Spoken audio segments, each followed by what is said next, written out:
23 years in this business, and my parents still don't quite understand what it is I do for a living. Working in the legislature truly has changed my view of ethics. We're in the integrity business, and unless you're trustworthy and you carry out your work in a manner that's objective and independent and fair and ethical, you undermine yourself. When you talk to them and they ask you, how can you do that? How can you work with those people? If they took the time, I think, to really understand what legislators and legislative staff do, they would find that they make ethical choices every day. Working in the public sector, it's important to consider yourself as being in the middle of a compass.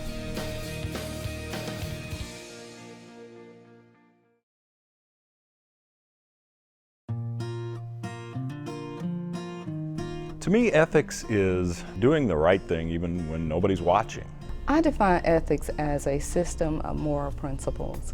We all have our own morals and values that we believe in. It's what we turn to when we need to make a judgment call, when it isn't obvious what the right answer is. Your professional and your personal standards of conduct arises out of beliefs of what you have that's right or wrong, good or bad, just or unjust, and you apply that to the execution of the responsibilities of your job. An ethical legislative staffer is someone who recognizes the roles and responsibility with which he or she is entrusted. It is someone who works honestly and diligently behind the scenes, away from public scrutiny. Because we hold the public trust, there has to be integrity, ethical behavior, all those things that resonate within a legislature and make it that vibrant organization that it is. You cannot be a legislative staff without embracing it. An ethical legislative staffer is someone who is two things: constantly conscious of the potential repercussions of any act. And secondly, I think they are aware and ensure that they exercise principled behavior that is acceptable to the institution. A truly ethical staffer is one that doesn't hide behind the title of being a staff member. They embrace their role as a public servant as part of the process and stay true to their own ethics and help that guide the advice and decisions that they make. I had a Democrat requesting information from a particular staff. That Democrat did not receive the information he needed, and a Republican came in the very same day and was given the information with a smile. And that bothered me. We are nonpartisan, and I said, we need to decide if we're going to give it out or not. It's kind of that moral compass. Trustworthiness, consistency, and fairness. Civility is part of the legislative arena. It's one of those things that would guide anybody in their reaction. For me, reliability and honesty. Being honest and being candid is very important to me, and it's important to me in my work, even though it can be hard to do when it's not what people want to hear. Honesty doesn't mean you have to tell every little detail, but it certainly means that you can't nuance or hide your way around things. Screw up once in that manner, and you start to tell people things that aren't true. Even just the first time, your credibility plummets. Loyalty to the institution of the legislature is perhaps even more important, in my view. The institution of the legislature has been around for a lot longer than any legislator has ever served. Another important trait, I think, for legislative staff is integrity. It's about making sure that your values are reflected in how you act. I believe respect and responsibility would allow a legislative staffer to handle virtually any situation they have. Everyone is the sum total of their experiences, and those experiences are not the same. So it means that everyone doesn't understand or value or exercise the same type of ethical behavior.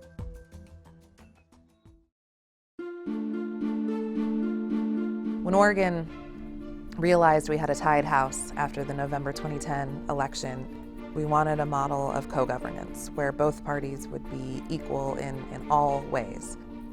And the negotiating meetings that unfolded were some of the most extraordinary meetings I've ever been a part of. And in a situation like that, especially where you are the one staffer that your caucus has entrusted to be in the room, it's a difficult position to be in because you have all of this information. You have insight that nobody else has, and the whole world's curious. The media's asking, other caucus members who aren't in the room are asking, nonpartisan professional staff who just want to get the place ready for session are asking, and you really just have to sit on that information. The legislature offers more than its share maybe of difficult situations. We certainly have relationships with people in the executive branch, which I think are really important because it helps the process work better. But then there are times where the interests diverge and you need to represent the legislature, and that professionally is who you are aligned with and who your allegiance is to. Not doing something can be just as much of a challenge as actually doing something. Just the same as a perceived conflict can be just as bad as an actual conflict. I want my staff to come to me for any reason whatsoever, whether it's personal or work-related, because they know that I believe in things that they believe in and they think that we can get the job done. I tell my staff that you can't make someone responsible for information they're not responsible for. Usually means your spouse, your neighbor. When you're sharing a story about what we do, it's just a soundbite to them. It's momentary commentary, and so they take it and they could use it at an event. I did have a member of my staff share far too many details about a particular issue, only to find out that person went to their church. This constituent let my staff member's wife know that they knew them on Facebook. Just sharing that information instantly means you've transferred the responsibility and they're going to do with it what they want. Working with members, working with constituents, staff, you have to be honest with them. In a fast-paced chamber and working in there, you really have to know the members and know all of their personalities. I want them to look at me going, oh, this is a guy that I know I can trust. What they do politically, what their product is, not our concern. Our concern is, do we offer the skill set, the information, the training that they need to be successful? We work with everyone equally in our office. We're bipartisan. We treat everyone the same. But sometimes we joke and say, you know, everyone is equal, just some are more equal than others. Certainly there are legislators who, having come off a very difficult campaign, a very partisan campaign, a very contested campaign, may find it difficult to believe that there's actually an agency that will maintain that confidentiality. I think sometimes they're not experts in the legislative process, but what they're experts in is what their district needs. Sometimes what they do is push a little too hard on the process.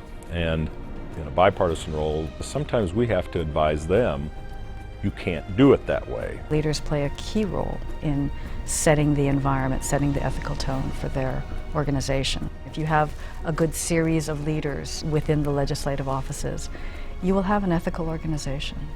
You're not always going to agree with your boss. You're not always going to agree with your caucus. And it can be difficult when you're asked to advance a policy, push a piece of legislation, or participate in unfolding a strategy that you don't necessarily agree with.